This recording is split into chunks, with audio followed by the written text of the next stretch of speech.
Hello, this is Ms. DB. Today we are going to work on solving systems with algebra. So you should have already done the assignment where you solve systems with graphing. That can be a good way to check your answer for these problems. But now we're going to look at solving with algebra. There's two main methods that we use when we solve with algebra. One of them is called substitution. We'll look at that first. And the second one is called elimination. And we'll do that next. They'll both be in the same worksheet. Once you learn both of these methods, from here on out you can use whichever one you prefer. But on this worksheet you'll have to demonstrate that you know how to do solving systems with substitution and solving systems with elimination. Here are the steps. Now it looks like a lot of steps, but there's really nothing difficult. You just need to make sure that you complete each step. And to start with, this step is often done. We have to solve one equation for one variable. So if you have two equations that both have an x and a y in them, it can either be x equals, that's solved for one equation, or it can be y equals. It does not have to be y equals. Some people think that it has to be one or the other, and it doesn't. So you can either have that x is equal to something, or you can have that y is equal to something. Now what x and y is going to equal is going to include the other variable, and that's okay. Then, second step, to substitute this expression into the other equation. Then we will solve for the other variable, and then so on. So we'll go through these steps together. There's an example here. You can look back at this example as you need to, but I'm going to go through these steps with one of your problems. So let's go through, and I'm going to just take a screenshot of these steps and put it closer to the problem so I can refer back to it without scrolling up and down the whole time. Okay, so here is our steps. And the last step is to check. You can check by plugging back into your original equations, or you can check by graphing. So you have two options to do that. There we go, that took a little bit. Now I'll just put this back into number one. All right, so here's our steps and here's our problem. So when we do these, the first step is to solve for one of the equations for one of the variables. And like I said, that is sometimes already done.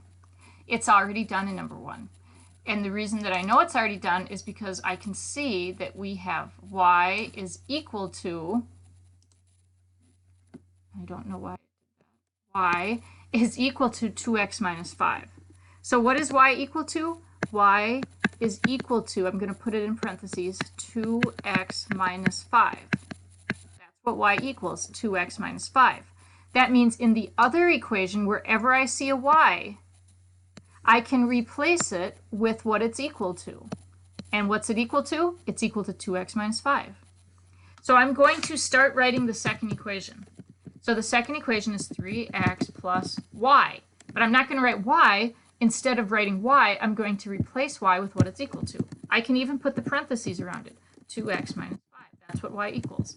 Then I write the rest of the equation, the second equation. It was 3x plus y, but I replaced y with what it's equal to, equals 10. So I need the equals 10. That's it. That's the first couple steps. And when you have that, all you do is solve this equation, the same as we solved equations in quarter one. So you can forget that this is even solving a system of equations. You're just going to solve this equation. So we don't really need those parentheses, so I'm going to start by just dropping them. 3x plus 2x minus 5 equals 10. Now I combine my like terms. But again, this is nothing new. You've known how to solve equations for a long time. But 3x plus 2x is 5x. And then I have minus 5 equals 10. So I'm just going through how to solve an equation. Solving this for x, I need to add 5 to both sides. So I get 5x is equal to 15. And then my next step would be to divide both sides by 5 so that I can x by itself. So x is equal to 3. So that's, other than the first two steps, solving for x is nothing new. You already know how to do this. So we have done, let's see, we did step one. solve one equation for one variable. It was already done for us, but we can still check it off that we did it. We substituted this expression into the other equation. Yep, did that. Then we solved for the other variable. Well, we solved, I don't know why they say other. We solved for one variable. We solved for x. And now I am going to solve for the other variable. So the way we solve for the other variable, we already know what x is. The way that we solve for y is we take what x is equal to 3, and we plug that into either of our equations that we started with. And we use that to find y. So there's advantages to either one of the equations. Sometimes one is easier than the other one. Sometimes it doesn't matter. I'm going to write down the first equation that I had, y equals 2x minus 5. I'm just writing it exactly as it appeared before, except my pen wants to not work today. So that's this equation, the top equation. And now I'm going to solve it. And I'm going to solve it by knowing that x is equal to 3. So let me type it here. So you have that y is equal to 2x minus 5.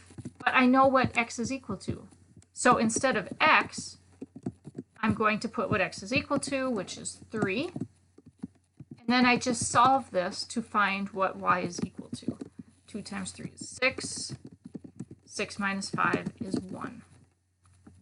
So I have now solved for the other variable. So I have all of the steps done, except for the last one, which is to check the values in both equations. Let's write this as a coordinate. The solution, as we saw when we were graphing, is the place where the two lines intercept, so it's the coordinate point. So my solution would be 3, 1. And you can check it in two ways. You can check it by plugging it back into your equations and making sure it works, or you can check it by graphing and seeing if they cross at 3, 1. So I'll solve this one by substituting back in. So y, let me write my two equations again. Y is equal to 2x minus 5, and my second one was 3x plus y equals 10. Every time I see a y, I'm going to put a 1, because that is the y value of my solution. And every time I see an x, I'm going to put a 3, because that is the x value of my solution. And I see if I get a true equation here, if one side is equal to the other side. So on the left side, it's just 1. On the right side, I have 6 minus 5, because 2 times 3 is 6. And 1 is equal to 1. The right side, 6 minus 5, is 1. So this checks. So that is correct. But we have to check it in both.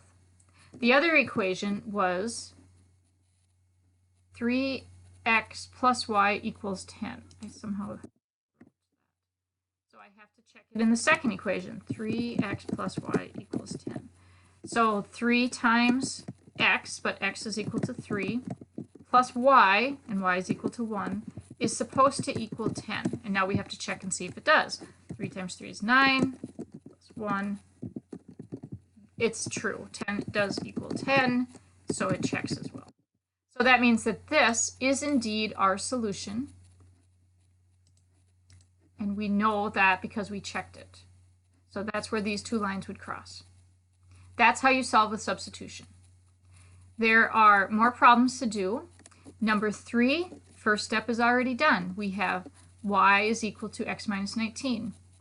Number 5, first step is already done. We either have that y is equal to 3x plus 5, or we could use that x is equal to negative 3y minus 5. So we have a couple different ways we could do that one. Now sometimes you have to solve for a variable first, like in number 2 and in number 4.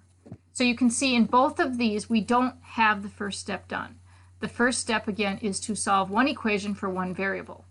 In number 2 and in number 4, we don't have that done for us, so we're going to have to do it.